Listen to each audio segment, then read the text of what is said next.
The warning light flashed red across Commander Daniel Porter's console, and he set down his coffee cup with a frown that deepened the lines on his weathered face. "Sir, we have incoming vessels," Lieutenant Amy Shaw announced from her station, her voice carrying a note of confusion that made Daniel turn toward her immediately. "How many?" he asked. 17 ships, Commander, but they are not military vessels. They appear to be civilian transports, and most of them are badly damaged." Daniel moved to the observation window of Haven Point Station, humanity's modest outpost at the edge of their territory in the stars. And what he saw made his breath catch in his throat. The ships that drifted toward them looked like they had survived a war, with hull breaches sealed by emergency patches and engines sputtering with the last reserves of fuel. And the sight of them reminded Daniel of old photographs from Earth's history, desperate people fleeing in whatever vessels could carry them. "Open a channel," he ordered. The main screen flickered to life, and Daniel found himself looking at a being unlike any he had encountered before, with skin that glowed with a soft blue light and large eyes that held an exhaustion so deep it seemed to reach into the creature's very soul. "Human Commander," the being spoke, its voice melodic but weak. "I am Elder Counselor Marin of the Valorian people, and I come to beg for your mercy." Daniel leaned forward in his chair, and he noticed how the alien's glow seemed to flicker like a candle running low on wax. "Tell me what happened," he said simply. Marin's story unfolded over the next hour, and with each word, Daniel felt his heart grow heavier. The Valorians had been healers and scientists, known across the galaxy for their gentle nature and their gifts in medicine. And for centuries, they had helped countless species overcome plagues and injuries that would have otherwise destroyed them. But when the Great War erupted between the Galactic Confederation and the Outer Rim Alliance, the Confederation had demanded something unthinkable. They wanted the Valorians to create biological weapons that could target specific species and wipe them from existence. "We refused," Marin said. And even through the transmission, Daniel could see the pride mixed with sorrow in the Elder's eyes. "We told them that our knowledge was meant to heal, not to destroy. And we believed that the Confederation would respect our choice. They had been wrong. The Confederation declared the Valorians traitors to galactic peace. And within weeks, their homeworld was blockaded, their colonies seized, and their people scattered to the void. And every species that had once welcomed them as friends suddenly closed their doors in fear of Confederation retaliation. We have traveled for 3 years," Marin continued, "and we have been turned away by every world we have approached. And now our ships are failing and our people are dying. And you are our last hope." Daniel was quiet for a long moment, and then he asked the question that had been forming in his mind. "How many of your people are on those ships?" 7,043, Marin answered. "And over 2,000 of them are children." Daniel closed his eyes briefly, and when he opened them again, his decision was already made. But he knew he could not make this choice alone. "Hold your position," he told Marin, "and I will contact my superiors on Earth." The connection to Earth took only seconds despite the vast distance, a miracle of human engineering that still amazed Daniel even after 20 years of service. And when the face of Secretary Lisa Hartwell appeared on his screen, he felt a small measure of relief. Lisa was known throughout the fleet as someone who led with her heart as much as her mind, and Daniel had served under her command long enough to trust her judgment. He explained the situation quickly and thoroughly, leaving nothing out, and when he finished, Lisa was silent for what felt like an eternity. "How many children did you say?" she finally asked. "Over 2,000, Secretary." Lisa's expression shifted, and Daniel saw something harden in her eyes, not coldness, but resolve. The kind that came from a place deeper than politics or strategy. "Bring them in," she said. "All of them, Secretary. The Confederation will not take this lightly. I know exactly what they will do." "Commander Porter," Lisa interrupted, and her voice carried a weight that silenced any further objection. "They will threaten us and sanction us and tell us we are making a terrible mistake. But I will not stand before history and explain why humanity turned away dying children because we were afraid of consequences." The transmission ended, and Daniel turned to his crew with new orders on his lips. "Lieutenant Shaw, coordinate with the Valorian fleet and guide them to docking positions. And I want medical teams standing by at every airlock." The next few hours passed in controlled chaos as Haven Point transformed from a quiet border station into a refuge for the desperate Daniel. Stood at the main airlock as the first Valorians came aboard, and he was struck by how fragile they appeared, tall and slender with that soft, bioluminescent glow that pulsed gently beneath their translucent skin. And they moved with a grace that spoke of a gentler world than Eartha. Young Valorian female approached him, her glow dimmer than the others, and her eyes holding a grief that no young being should ever carry. "I am called Selah," she said in careful English, "and I was trained as a healer before our exile began." "Welcome to Haven Point," Daniel replied, and he managed a small smile. "We have medical teams ready to help your people, and we could use another healer if you are willing." Selah looked at him with an expression of pure confusion, as if his kindness was a language she had forgotten how to speak. "Why are you doing this?" she asked. "You know what the Confederation will do to your people for helping us." Daniel considered the question carefully before answering.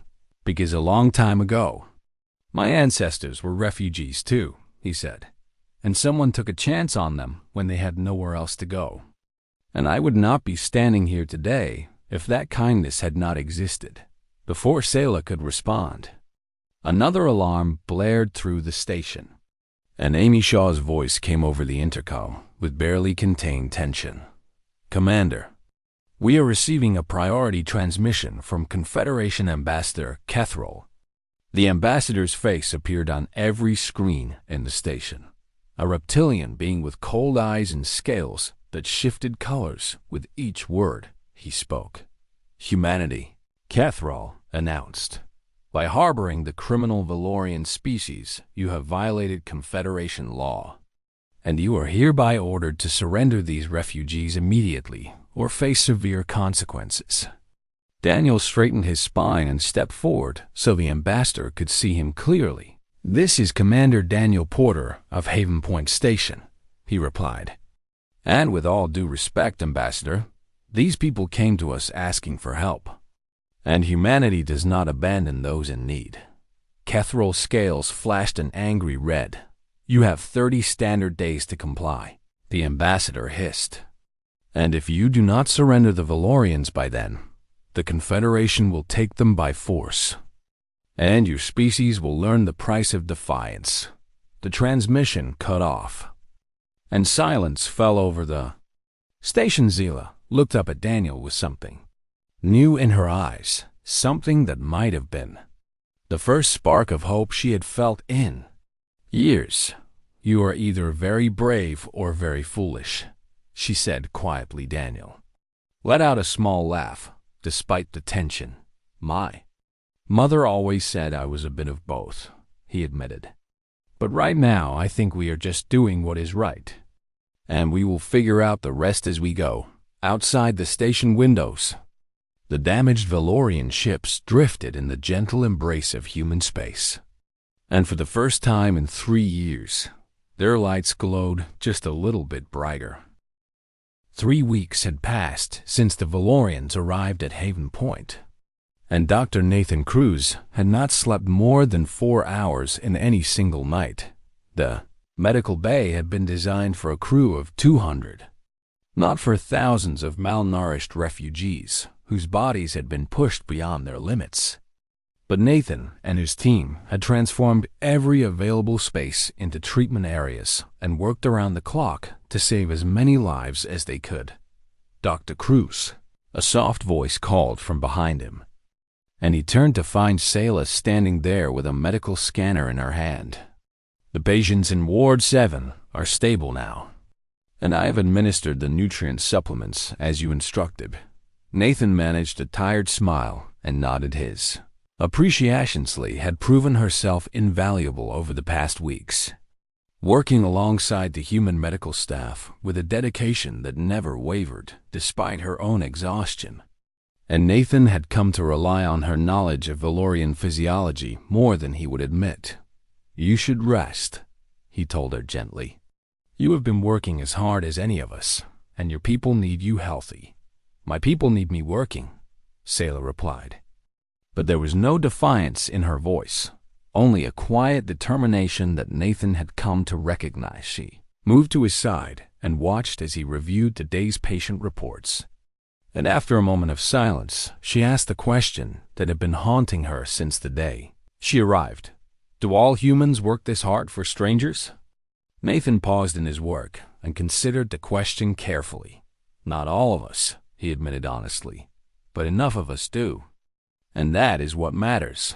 He gestured toward the window where Earth hung like a blue marble in the distance, beautiful and fragile against the endless black of space. "Down there, people are arguing about whether helping you was the right choice," he continued. "And some of them are angry because the Confederation has closed the trade routes and life has become harder. But others are organizing donation drives and volunteering their time because they believe that kindness should not have a price tag." Sayla absorbed his words in silence, and Nathan could see her processing this information like a puzzle she could not quite solve on the other worlds we visited. "No one argued," she said finally. "They simply told us to leave and close their doors without hesitation. And I think I understood that kind of response, even though it broke my heart." She turned to face Nathan directly, and her bioluminescent skin pulsed with a soft blue glow that reflected her emotional state. "What I cannot understand is why some of your people would sacrifice their own comfort for beings they have never met. And I want to understand because it feels like something important, something that might explain why the galaxy has treated us so differently than humanity." As Nathan set down his tablet and gave Sayla his full attention, "We have a very complicated history," he explained. "And we have done terrible things to each other throughout our existence, wars and cruelty and hatred that make me ashamed when I read about them." He paused and rubbed his tired eyes before continuing. "But we have also shown incredible compassion. And I think that comes from knowing what it feels like to suffer. And when we see others in pain, some of us cannot help but reach out because we remember what it was like to need help and have no one there." Before Sayla could respond, the medical bay doors slid open and Commander Porter entered with a grim expression that immediately told Nathan the news was not good. "The Confederation has made good on their threats," Daniel announced. "They have detained 12 of our merchant vessels and seized their cargo. And the economic sanctions are starting to bite hard." Nathan felt his stomach tighten, but he kept his voice steady. "How bad is it?" "Bad enough that there are protests in several major cities," Daniel replied. "And Senator Derek Walsh has been on every news channel, demanding that we surrender the Valorians before things get worse." Sayla's glow dimmed visibly, and she took a step back as if she could somehow make herself smaller. "Perhaps he is right," she whispered. "Perhaps we should leave before we cause more harm to your people." Daniel moved toward her with a speed that surprised even Nathan, and he placed a firm hand on her shoulder. "Listen to me carefully," he said, and his voice carried a conviction that filled the room. "There will always be people who think the easy choice is the right choice. But easy and right are not the same thing. And you are not leaving because some politician wants to protect his approval ratings." At that moment, a priority transmission alert sounded throughout the station, and Daniel motioned for Nathan and Sayla to follow him to the command center. Secretary Lisa Hartwell appeared on the main screen, and behind her Nathan could see the chambers of the United Earth Council filled with representatives from every nation and colony. "Commander Porter," Lisa began, "I wanted you and your team to hear this directly." She turned to address the council, and cameras across Earth broadcast her words to billions of viewers.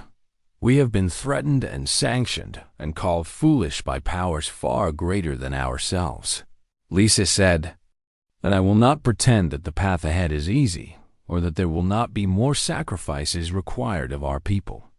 She paused and looked directly into the camera.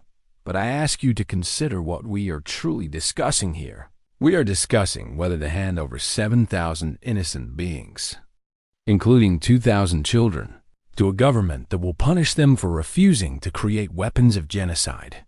Murmurs rippled through the council chambers, and Lisa pressed forward.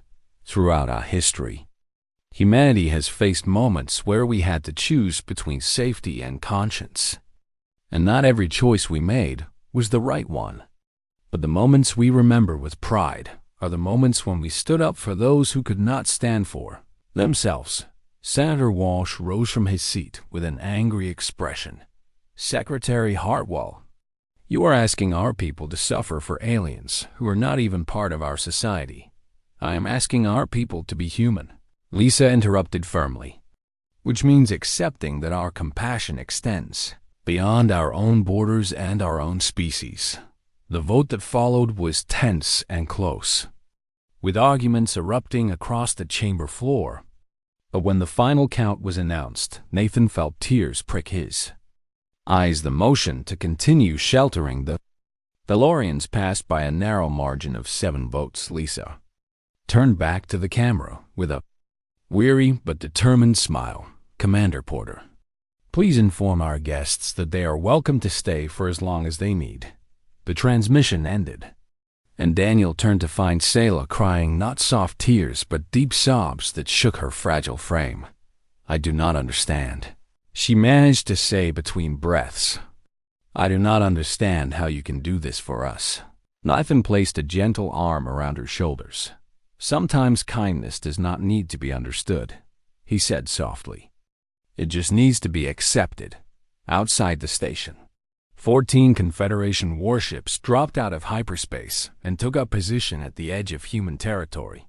Their weapons powered down, but their presence unmistakable. Ambassador Kethral's voice crackled over every communication channel in the system. "Humanity has made its choice," he announced. "And in 7 days, the Confederation Enforcement Fleet will arrive to collect the Valorian criminals. And anyone who stands in our way will face the consequences of their defiance." The countdown had begun, and across Earth and her colonies, humanity began to prepare for a storm they had chosen to face rather than avoid. Admiral Chris Lawson stood before the holographic display in Earth's military command center, and the image floating before him showed a reality that would have made lesser commanders lose hope. 47 warships, his aide Captain Michelle Torres reported, representing 12 Confederation member species. "And intelligence suggests they are carrying enough firepower to destroy our entire fleet 3 times over." Chris nodded slowly, his face betraying no emotion despite the weight pressing down on his chest. "And our forces?" he asked, though he already knew the answer. 19 combat-capable vessels, Admiral, plus 8 support ships and the orbital defense platforms. The numbers were worse than Chris had feared. But he had learned long ago that battles were not won by numbers alone. They were won by courage and strategy and the willingness to fight for something worth protecting. "Pull up the tactical data for the Mars asteroid belt," he ordered, "and get me everything we have on Confederation fleet formations and response times." Michelle raised an eyebrow but complied without question. And within moments, the display shifted to show the rocky expanse between Mars and Jupiter, where millions of asteroids drifted in an eternal dance around the sun. "If we cannot match them in open combat," Chris explained as he studied the terrain, "then we will make them fight us on our terms. And these asteroids will give us cover for hit-and-run attacks that dare larger, Ships cannot counter effectively. It is a solid strategy. Admiral, Michelle agreed. But even with perfect execution, we cannot hold them off forever. We do not need forever, Chris replied with a grim smile. We just need to make this fight cost them more than they are willing to pay. Meanwhile, on Haven Point Station, Commander Daniel Porter was meeting with Counselor Marin and the other Valorian elders in the newly converted assembly hall. We cannot allow you to fight and die for us while we simply wait in safety. Marin insisted, and the glow of his skin pulsed with agitation that revealed his emotional state. We are not warriors, but we are not helpless either. Daniel leaned back in his chair and studied the elderly Valorian with respect. What did you have in mind? Marin gestured to a young Valorian scientist who stepped forward carrying a data tablet. Our medical knowledge is the most advanced in the galaxy, Marin explained. And while we cannot build weapons, we can improve your trauma treatments and help your wounded soldiers survive injuries that would otherwise be fatal.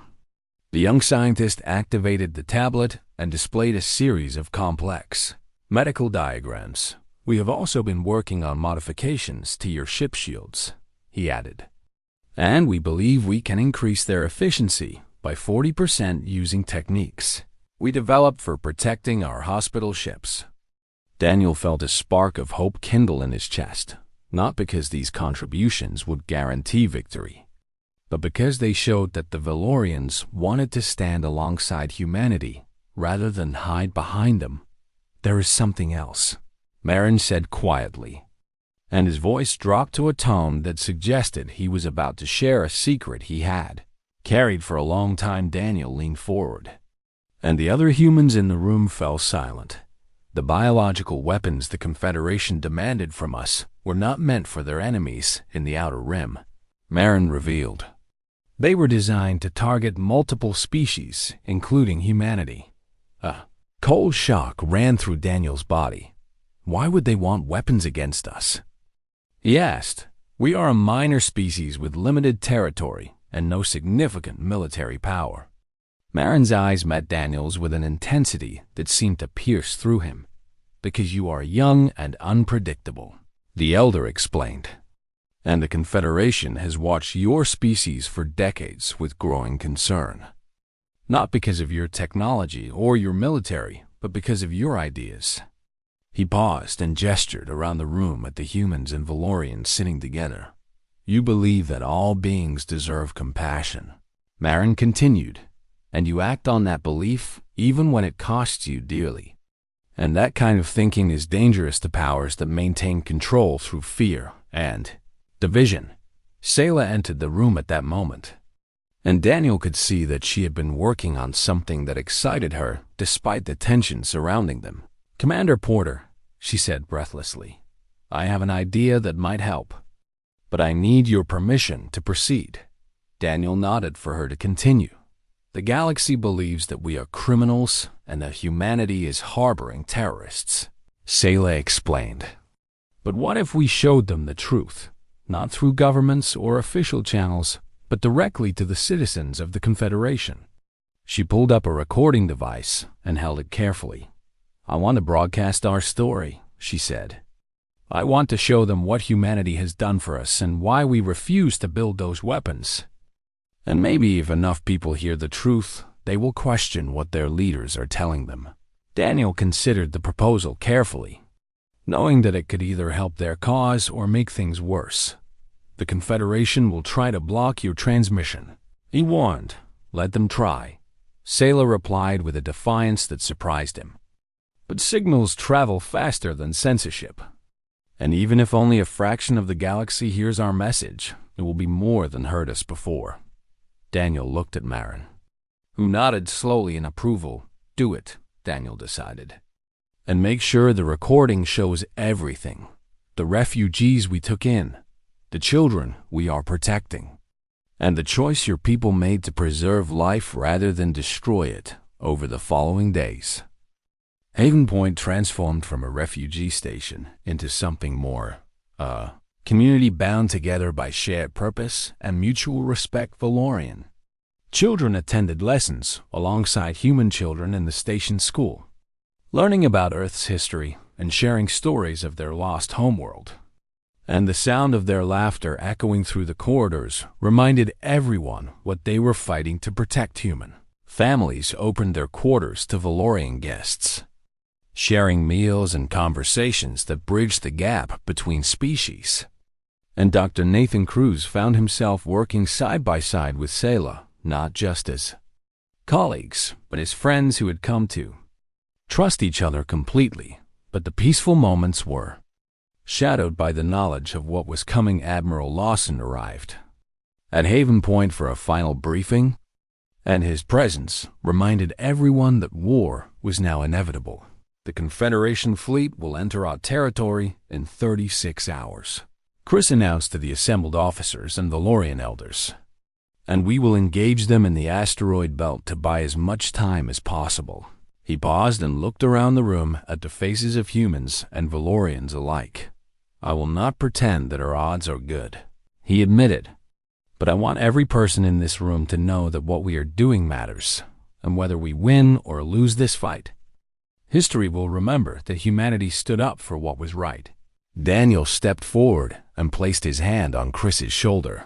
Admiral, I served under your command for 10 years before I transferred to this station, he said, and I have never been prouder to call myself human than I am right now. As the meeting ended and people returned to their duties, Selah found Daniel standing alone at the observation window. Are you afraid? She asked him. Daniel was quiet for a moment before answering. Yes, he admitted. I am afraid of dying, and I am afraid of failing the people who are counting on me. But I am more afraid of what I would become if I turn my back on those in need. Selah reached out and took his hand, a gesture that would have been unthinkable between their species just weeks ago. Then we will be afraid together, she said softly. And maybe that is what courage really means. Outside the window, the stars burned cold and distant, and somewhere among them, a fleet of warships was preparing to extinguish the light of hope that had begun to shine from this small corner of the galaxy. But humanity was ready to face the darkness, and they would not face it alone. The first shots of the battle echoed through space like thunder in an empty cathedral, and Admiral Chris Lawson watched from the bridge of his flagship as 3 Confederation destroyers emerged from behind an asteroid directly into the trap he had set. Fire all weapons, he ordered calmly, and the human cruiser responded with a barrage that tore through the enemy shields before they could raise them fully. 2 of the destroyers erupted in flames that died instantly in the vacuum of space, but the third managed to retreat and signal for reinforcements.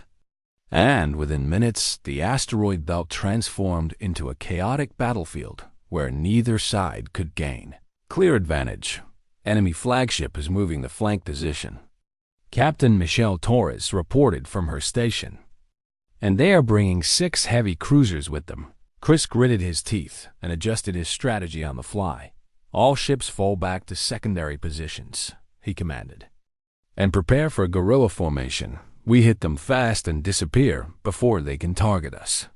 The human fleet responded with the precision that came from years of training and the desperation that came from fighting for everything they loved.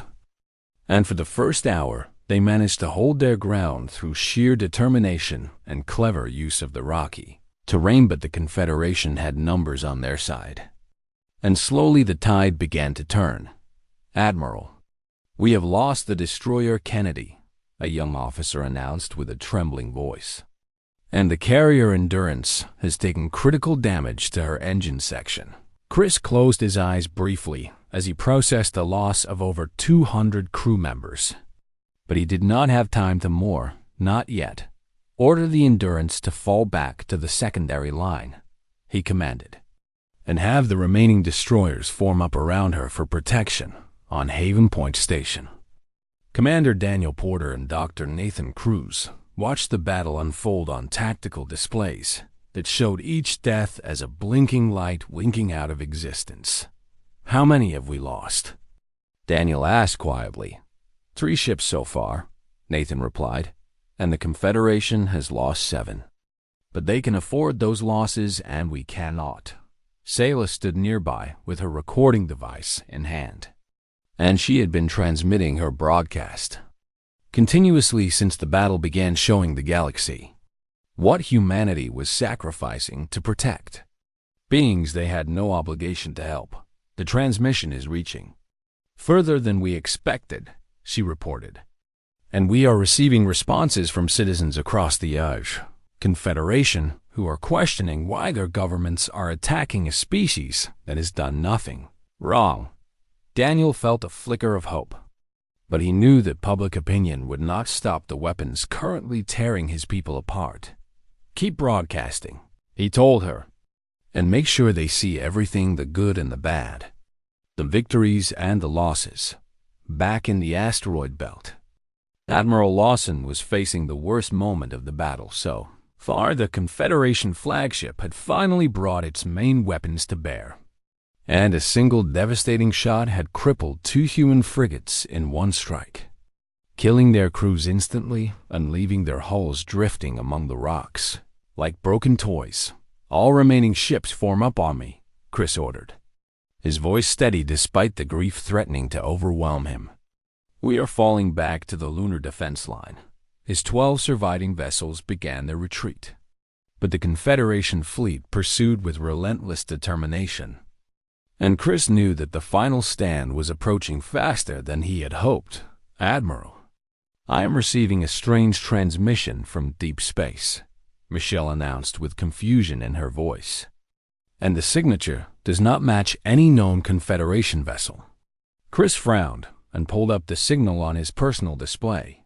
"This is Speaker Vel of the Trellin Collective," a voice announced over the open channel, "and we are broadcasting this message to the entire galaxy so that all may hear our words." The Trellin were a trading species that humanity had befriended during their early years in galactic society, and their merchant vessels had carried human goods to markets that would otherwise have been closed to them. "The Confederation has asked us to condemn humanity for harboring the Valorian refugees," Val continued, "but we cannot condemn compassion, and we cannot stand silent while innocent beings are persecuted for refusing to create weapons of mass destruction." Chris felt his heart skip a beat as he listened. "The Trellin Collective hereby withdraws from this military action," Vel declared, "and we call upon all species who value justice to do the same." Within minutes, 2 other Confederation member species announced their withdrawal from the fleet, and their warships broke formation and jumped to hyperspace without firing another shot. But the remaining 38 enemy vessels continued their advance, and Ambassador Kethral's voice crackled over every channel with barely contained fury. "These defections change nothing," he snarled, "and any species that stands with humanity will face the same consequences when this is over." Admiral Lawson positioned his remaining ships in a defensive formation near the moon, and he knew that this was where the battle would be decided. "All hands," he announced to every vessel under his command. "I know that the odds against us seem impossible, but I want you to remember why we are here. We are protecting 7,000 innocent beings who had nowhere else to turn, and we are showing the galaxy that humanity does not abandon those in need." He paused and looked at the faces of his bridge. Cool young men and women who had signed up to explore the stars and found themselves fighting a war instead. "I am proud to serve with every one of you," he said softly. "And whatever happens in the next few hours, know that what we have done here matters." The Confederation fleet approached in attack formation, and both sides prepared for what would almost certainly be the final engagement. But before the first shot could be fired, a new alarm sounded on every human bridge. "Admiral, we have multiple contacts emerging from hyperspace," Michelle reported with disbelief in her voice. "And there are hundreds of them." Chris turned to the tactical display and felt his jaw drop. Ships of every size and design were appearing throughout the system. Not warships, but civilian vessels, transports and freighters and passenger liners carrying beings from dozens of species across the galaxy. We received the broadcast. A voice announced on the open channel. And we watched humanity risk everything to protect strangers who had been abandoned by the rest of us. Another voice joined in, and then another, until the channel was filled with the sound of ordinary citizens speaking out against injustice. "We are not soldiers," one speaker declared, "but we are witnesses. And if the Confederation wants to destroy Earth, they will have to do it in front of the entire galaxy." The civilian fleet positioned itself between the two armadas, and their message was clear. Any attack on humanity would kill thousands of innocent bystanders from Confederation member species, Ambassador. Kethral's scales flashed with colors that Daniel recognized as extreme agitation. "You are all committing treason," Kethral shouted, "and you will be punished for this interference." "Perhaps," Speaker Vel responded calmly, "but we would rather face punishment for standing up for what is right than live with the shame of staying silent." The standoff lasted for 6 agonizing hours, with both fleets holding position while frantic communications passed between ships and governments across the galaxy on Haven Point Station. Selah had stopped recording and simply stood at the window watching the impossible scene unfold. Before her hundreds of vessels that had traveled from across the stars simply because they had seen her message and decided that compassion was worth fighting for. "Is this really happening?" she whispered. Daniel moved to stand beside her, and his own eyes were bright with unshed tears. "I think so," he replied. "And I think it happened because you showed them the truth when no one else would." Selah shook her head slowly. "It happened because humanity gave them something to believe in," she corrected. "You showed the galaxy that it was possible to choose kindness over fear, and they decided they wanted to be part of that choice." As the hours passed and the standoff continued, the political situation across the Confederation began to shift in ways that no one had anticipated, and the galaxy watched breathlessly to see what would happen next. The standoff near Earth's moon had lasted for 6 hours when Ambassador Kethral finally received the transmission he had been dreading. Seal of the Confederation High Council appeared on his private screen, and the faces of the 12 most powerful beings in the galaxy stared back at him with expressions that ranged from fury to resignation. "Ambassador," the council speaker began, "the situation has evolved beyond our original projections, and public sentiment across the Confederation has shifted dramatically in the past few hours." Kethral's scales rippled with barely controlled anger. "The humans are criminals," he insisted. "And if we retreat now, we will appear weak to every minor species that thinks they can defy our authority. The humans are heroes," another council member corrected sharply. "At least in the eyes of millions of our own citizens who have watched their broadcasts and seen them sacrifice everything to protect refugees we abandoned." The debate continued for several minutes, but Kethral could already sense which way the winds were blowing. The council was looking for a way out of this situation that would allow them to save face without destroying a species that the galaxy had suddenly decided to admire. "You are ordered to withdraw your fleet," the speaker announced finally, "and the Confederation will issue a statement expressing concern about humanity's actions while acknowledging that military intervention is not appropriate at this time."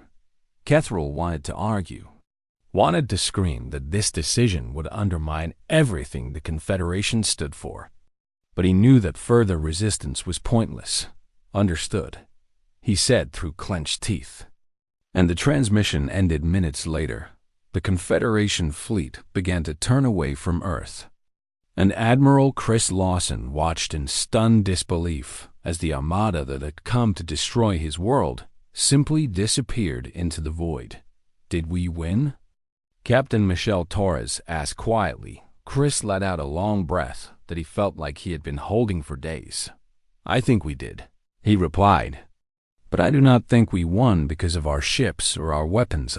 Think we won because a young Valorian woman had the courage to tell the truth and humanity had the decency to stand by it. The news spread across Earth and her colonies within hours, and celebrations erupted in every city and station where humans lived, but the most meaningful celebration was the quietest. One a small gathering in Haven Point Station's medical bay, where Dr. Nathan Cruz and Sayla stood surrounded by Valorian patients who were finally beginning to heal. "We are staying," Marin announced with tears streaming down his glowing face. "The Secretary of Interstellar Affairs has offered permanent residency to all Valorians who wish to remain in human space, and we have accepted." Nathan reached out and clasped the elder's hand. "You are welcome here," he said simply, "and you always will be."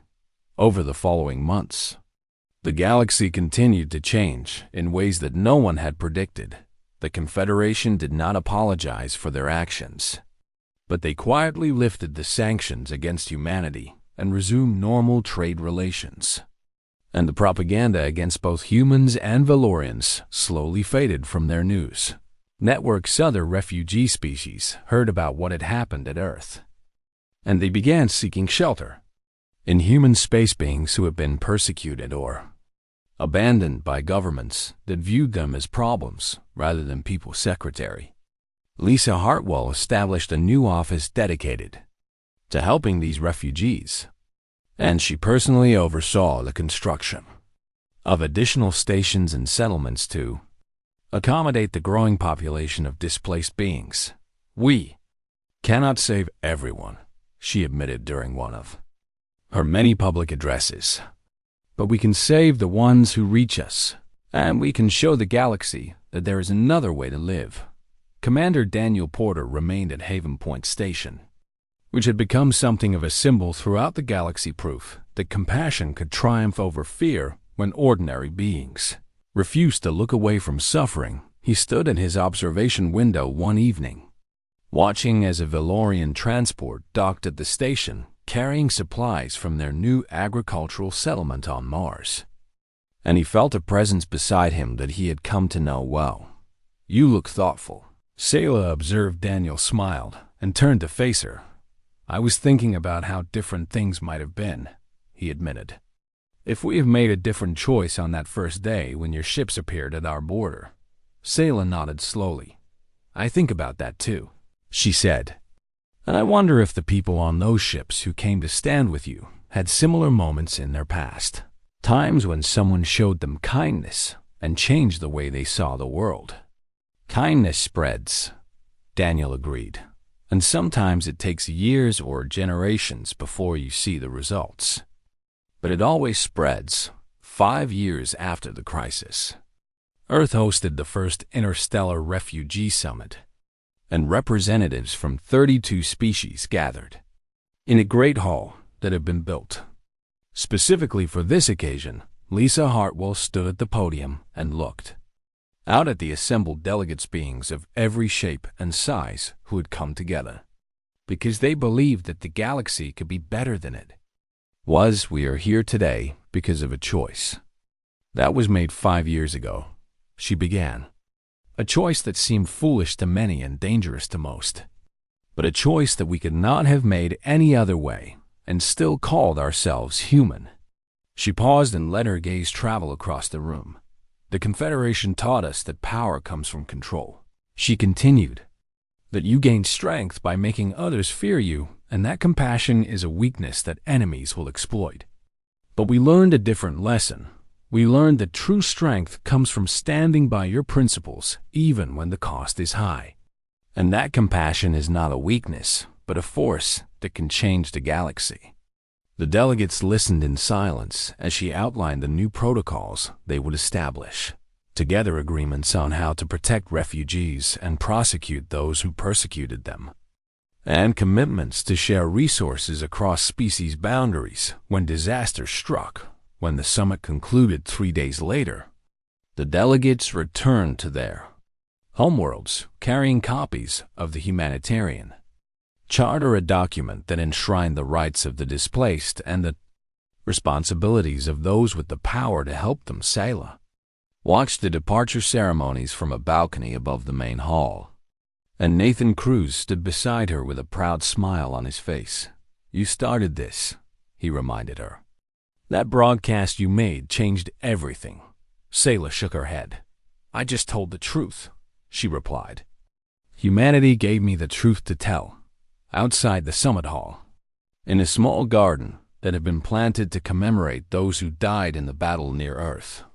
Valorian and human children played together under an open sky. Their laughter carried on the wind, joyful and innocent, and filled with hope, and it was the sound of a future that had been purchased through sacrifice and built through compassion. An elderly Valorian woman sat on a bench near the garden, watching the children with tears in her eyes. A young human boy ran up to her and offered her a flower he had picked from nearby, and she accepted it with trembling hands. "Why are you crying?" the boy asked with the innocent curiosity of childhood. The woman smiled and pulled him into a gentle hug. "I'm crying because I am happy," she explained, "and because I never thought I would live to see a day like this." The boy seemed to accept this answer and ran off to rejoin his friends, and the old woman held the flower to her chest like a treasure more precious than gold above the garden. The stars burned bright against the darkening sky, the same stars that had watched humanity make a choice that should have destroyed them, but instead showed the galaxy what was possible when beings decided to care for one another. The Confederation had cast the Valorians out, but humanity had sheltered them regardless. And in doing so, they had planted a seed of hope that would continue to grow long after this generation had passed. It was not the end of suffering in the galaxy, and there would be many more battles to fight and many more choices to make. But on this day, the children played and laughed and knew nothing of the darkness that had nearly consumed them, and that was perhaps the greatest victory of all, the simple gift of joy, given to those who had known only fear, made possible by strangers who had looked into the void and chosen light.